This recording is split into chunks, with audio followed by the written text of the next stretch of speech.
Hello,ကျွန်တော်ချင်းကြိုဆိုပါရစေ။ဒီဗီဒီယိုမှာတော့လူပြမှုဆိုများဆိုတဲ့ဇာတ်ကားရဲ့အပိုင်းတစ်ကိုပြတ်လို့ပြောမှာပါ။ဇာတ်လမ်းရဲ့အဆောင်တော့ဒီညဟာဆိုရင်ဒီနေ့ရဲ့လာကိုကြည့်ဖို့အကောင်းဆုံးပဲဖြစ်ပါတယ်။နားမျက်နှာပြင်ကကြိုက်အောင်လည်းတည်တည်ချာချာမြင်နိုင်မှာပဲဖြစ်တယ်။ဒါကြောင့် telescope ကိုသုံးပြီးနားမျက်နှာပြင်ရဲ့အသေးစိတ်ချက်လက်များကိုကြည့်ရှုနိုင်ပါလေဆိုတဲ့ကြီးညာချက်ကြောင့်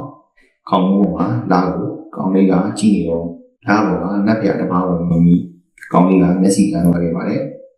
ကြီးလာတဲ့အခါမှာလည်းအဖေနဲ့မိမရှိတော့တာကြောင့်တယောက်ထိုင်နေရပြီးလူတွေအားလုံးကသူ့ကိုထူးဆန်းနေလို့မြင်ကြပါတယ်။သူ့ရဲ့နာမည်ကတော့လင်းချီရဲ့ပဲဖြစ်ပါတယ်။အင်ကိုရောက်တော့တော်လေးကမင်းကိုကြည့်ပြီးနေတဲ့ဆရာဝန်ရောက်နေတယ်လို့ဆိုလို့အခန်းထဲဝင်သွားတော့ဒေါက်တာဟန်ကအရင်ရက်ကအပြောင်းရွှေ့ချပါတယ်။ဒါကြောင့်မင်းရဲ့အခြေအနေကိုကြည့်ပြီးဖို့ငါတောင်းဖြစ်လာလို့ဒီဖောင်မှာခေပြီးသွားရင်မင်းเจ้าကိုပြန်သွားလို့ရပြီလို့ဆိုရဲလင်းချီကတော့လွန်ခဲ့တဲ့နှစ်တရာလုံးကတောင်းနေလို့ဒေတာမှာထူးဆန်းတဲ့လူတွေပေါ်လာခဲ့တယ်။အဲ့ဒါတွေကကြောက်ခမန်းလေးရဲ့အရှိန်နဲ့တလောကလုံးကိုပြန်သွားခဲ့တယ်။နိုင်ငံတွေအားလုံးလူတွေရဲ့ကြာသွားပြီးဘာသတင်းမှမရခဲ့ဘူး။ဒါပေမဲ့နောက်ဆုံးမှာလူတွေကတခြားပြည်ရဲ့နေဆက်အရှိမှပဲရှိနေတော့တယ်။ဒီလိုထူးဆန်းတဲ့အရာကြီးဖြစ်သွားခဲ့တဲ့ဆိုရင်တော့မှလူတွေကအဲ့ဒါကိုထပ်ပြီးကြည့်ဆိုင်နေကြတော့ဘူး။ဒီလိုကိုယ်ရိုးကားရနိုင်တဲ့အရာတွေအတွက်အကန့်လေးလိုခံဆောင်နေခဲ့လိုက်တယ်။ပုံမှန်မဟုတ်တာတွေကပုံမှန်လိုဖြစ်လာတဲ့အခါအမှန်ကိုပြောတဲ့သူတွေကအယူလေးဖြစ်လာပြီးလိညာကြီးတွေကသာဖြည့်စည်းဖြစ်လာခဲ့တယ်လို့ပြန်တွေးမိပြီးနောက်အခုတော့နှက်ပြားတွေရှိတာမယုံတော့ဘူးအဲ့ဒါတွေကအရင်ကကျွန်တော်ထင်အောင်ဒီမှာဖြစ်ခဲ့တာတွေပါလို့ဒေါက်တာကပြန်ပြောလိုက်ပါတယ်ဒါဆိုမတူညီတဲ့လောကအခြေအနေရှိတာကိုယုံတာမကောင်းဆိုးရရရှိတယ်ဆိုတော့ယုံတာလို့ထပ်မိတယ်တော့မြူတွေကြပြီးတော့ဆက်ဆက်တွေကတကယ်ပဲထွက်ပေါ်လာခဲ့တယ်သူရဲ့တည်ရှိမှုအထောက်အထားကိုဒီမှာထုတ်ပေါ်မရနိုင်တဲ့ဘူးလို့ဆိုတော့တစ်ဖက်မှာတော့မကောင်းဆိုးရတုတ်တင်တဲ့အဖွဲ့ကအတိုက်ကိုမိပြီးထင်တယ်လို့ပြောတာကိုမြင်ကြရမှာပါအဲ့တော့ဒါချိန်ခံရတဲ့လူမျိုးကစိုက်လာခဲ့ကြပြီးကောင်းမလေးတယောက်ကလည်းအလင်းအမြင်နဲ့မကောင်းဆိုးအောင်ရှင်းပြီးရဲ့အချိန်စနိုက်ပါနဲ့နောက်အဖွဲ့သားတယောက်ကလှမ်းပစ်လိုက်တယ်အခုကစားပြီးအပိသက်ရှင်လေးစားကြတော့မယ်လို့ဆိုပြီးလက်နဲ့ကြီးနဲ့ထပ်ပြလိုက်ရင်လည်းနောက်ကြောင့်အဲ့ဘက်မှာအခြေအနေလိုတဲ့စေးရည်တဲ့ဤလုံးနေနဲ့အားလုံးလှရှားမှုကိုအရှင်းပြီးကာကွယ်ရေးတပ်ဖက်ကိုအမြင်ပို့နိုင်ရတယ်အဲ့ဒီလိုပိုက်လန်ကမြို့ပြဘက်ကိုတွားနေတာလို့ပြောလိုက်တယ်နောက်ပြီးအဖွဲ့သားတယောက်ကအလုပ်သမားတွေရဲ့မှတ်ဉာဏ်တွေကိုဖျောက်ပြနေတယ်နောက်ကျောက်ကတော့မကောင်းဆိုးရတွေကိုတပ်ဖို့လုပ်နေတော့ဟုတ်ရင်းကဝင်လာပြီးအားလုံးကိုတယောက်နဲ့တပ်သွားလို့ငါတို့လည်းချန်သားစမ်းမှာလို့ပြန်ပြောလိုက်ပါသေးတယ်။တော်လေးဖြစ်ဒီမှာတော့လင်းချီကိုအစင်ကြီးကမင်းချောင်းသွားဖြစ်တာအတော်ကြာပြီ။မနေ့ပြန်ချောင်းသွားနိုင်ရင်လားလို့ထမင်းဆောင်မှလေးတော့စိတ်မပူပါနဲ့အားလုံးအစင်ကြီးသွားပါပြီလို့ပြန်ပြောလိုက်ပါတယ်။ဒါပေမဲ့လို့လင်းချီရဲ့မျက်လုံးတွေကဘယ်နှကြိမ်ပဲကြိုးစားအခုချိန်ကြီးဖွင့်လို့မရသေးပါဘူး။ဒါကြောင့်ဘာလို့ကျွန်တော်ကလွန်ခဲ့တဲ့9နှစ်ကမှစပြီးဒီထူးဆန်းတဲ့အထိုးပေါက်မြင်တဲ့စွမ်းရည်တွေကိုသိတာခဲ့ရတယ်လေ။မျက်လုံးတွေပိတ်ထားရင်တော့မှအနားကရကိုမြင်နိုင်တယ်ဒေါက်တာလီကလည်းမျိုးရှင်းမှုဘာလို့စိတ်မတန်မပါတဲ့အရာကိုမေးခဲ့ရတယ်လို့တွေးနေပြီးလွန်ခဲ့တဲ့9နှစ်ကစလို့ထူးဆန်းတဲ့အိမ်မက်ကိုစောင့်နေခဲ့တယ်အဆုံးရှိတဲ့မျိုးကြီးထူးဆန်းတဲ့အဆောက်အုံညတိုင်းတကားလာခေါ်ရတာပြင်မနဲ့မဟုတ်လားဒီမှာတကယ်ပဲလက်ရရရှိနေတာလား9နှစ်လုံးဒီကူရဲ့ဝင်မခဲ့တယ်တကားကတစ်ခါမှမဝင်ခဲ့ဘူးဒါမဲ့လူချင်းရဲ့အဖေကတော့ဒီတကားနောက်မှာရှိနေတယ်လို့ယုံကြည်ထားပါတယ်နောက်တစ်နေ့မနေ့မှာတော့လင်းချီကကျောင်းပြန်သွားပြီငါကကျန်းချန်ဒီအတိုင်းရဲ့ကောင်းတော့ငါနာမည်ကဒီဖြစ်ပြီးတော့ငါနာမည်ကရှိုးရုံနင်းတော့ကမနေ့တည်းကငါတို့ကိုညီကိုလာပြောထားတာလို့ဆိုပြီးစထုတ်ဆက်ထားတယ်စာတင်ခန်းထဲမှာတော့မျိုးတွေပေါ်ပြီးတဲ့ကနှစ်တိုင်းမတ်လ9ရက်နေ့ကိုရှင်တန်ကြီးလို့သတ်မှတ်ခဲ့ရတယ်ငါတို့ကခက်ခဲတာကိုဆိုင်ခဲ့ရတယ်ဆိုတာကိုတရုတ်သမိုင်းအဖြစ်သင်ပြီးနေတာကိုမြင်ကြရမှာပါညဘက်မှာတော့လင်းချီကိုအတန်းပေါ်တွေကပြန်လိုက်ပို့နေပြီးလမ်းမှာစကားအနည်းငယ်ပြောကြရင်းနဲ့ကျန်းခံကနင်တို့အပုံနဲ့မရဘူးလားလို့စပြီးတော့မကောင်းဆိုးရတဲ့ကောင်ရောက်လာတာကိုအားလုံးကမြင်လိုက်ကြရပြီး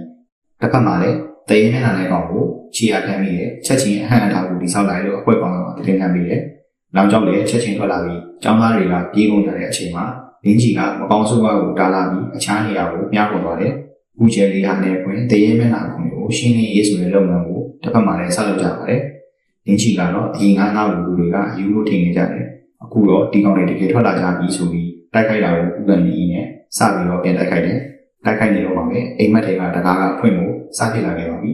အဲ့လိုနဲ့နောက်ဆုံးမှာတော့တကားကပွင့်လာတဲ့လူတွေဖြစ်ပါတယ်ဒါကြောင့်နင်းချီစီကထွက်လာတဲ့အလေးနဲ့ကတမျိုးလုံးကိုမြင်လိုက်ကြရပြီးဒါကိုမြင်လိုက်ကြရတဲ့လူတွေအားလုံးထဲမှာအကွက်ကောင်းတော့မှာဒါကရှင်းချင်းရဲ့တားမြစ်ထားသောပြတ်သုံးခြင်းအစ်စ်ဝေးခွာခြင်းဖြစ်ပြီး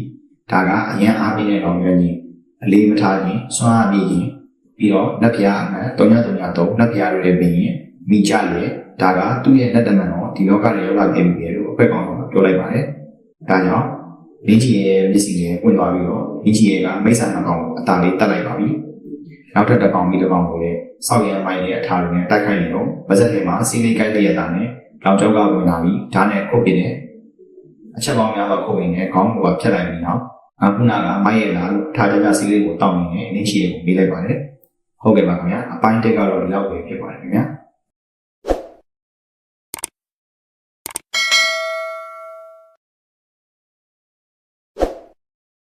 Hello ကျွန်တော်ရဲ့ channel ကိုကြိုဆိုပါရစေဒီ video မှာတော့မြို့ပြမှုဆိုများဆိုတဲ့ဇာတ်ကားရဲ့အပိုင်း2ကို recap လုပ်ပြီးတော့ပါ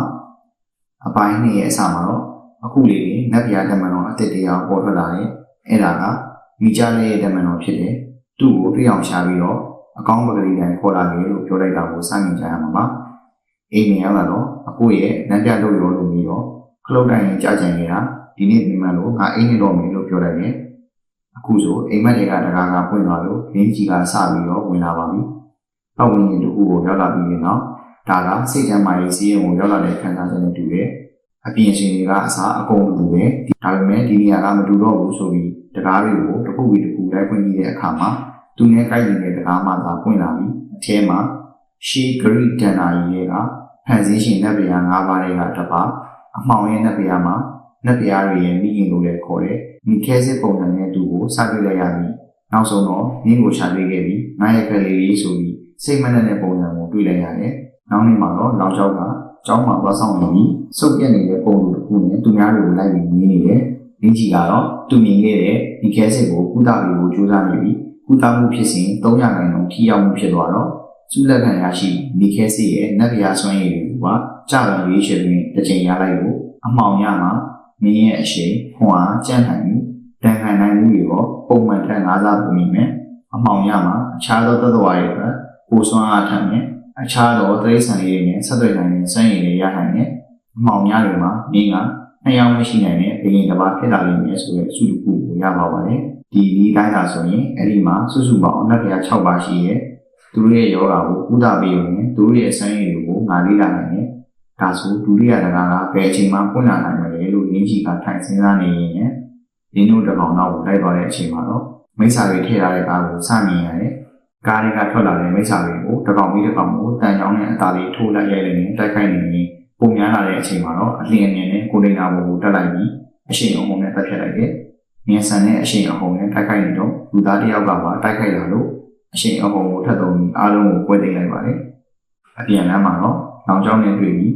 ငါမင်းကိုတနေ့လုံးထိုင်ဆောင်နေရတာဆိုပြီးရင်းရှိကိုထမ်းခေါ်သွားတယ်။ဟိုတယ်တစ်ခုတည်းကိုဆွဲခေါ်သွားပြီးအခန်းထဲရောက်တော့မိုက်ကယ်နဲ့မင်းနဲ့တွေ့ပြီးဟာသူကဘာလို့မင်းကိုရှာရတာလဲ။သူမင်းကိုဘာပြောလိုက်လဲလို့ပြီးတော့အများမင်းကိုတွေကများလိုက်တာပြောရမယ်ဆိုရင်ဒီလောကထဲမှာနတ်ဗျာတွေတော့တကယ်ရှိတယ်ပေါ့လို့ပြန်ပြီးတော့ဟုတ်တယ်ဒါမင်းနတ်ဗျာတွေပဲရှိတာမဟုတ်ဘူး1920မျိုးတွေစပြီးဝင်လာတဲ့အချိန်တရုတ်ပြည်ကတီတန်ကန့်တန့်ကြုံဖြစ်လာတယ်1920ငါတို့ပထမဆုံးထူးခြားတဲ့တတ္တဝါတွေကိုစပြီးတွေ့ရှိခဲ့အဲ့ဒါကပြတ်သုံးခြင်းနဲ့အားမြင်ဒီပိုင်းရာတန်နဲ့အဲ့နောက်မှာတော့ဒဏ္ဍာရီကနတ်ဗျာတွေကိုငါတို့ရှာတွေ့ခဲ့တယ်ဥပမာကောင်းတဲ့ကံမတော်မိုက်ကယ်နတ်ဗျာ3333ဘာကြောင့်လဲတော့မသိဘူးသူကဓာတ်တစ်ချက်လေးနဲ့မိတော်ကိုပိုင်းပေးခဲ့တယ်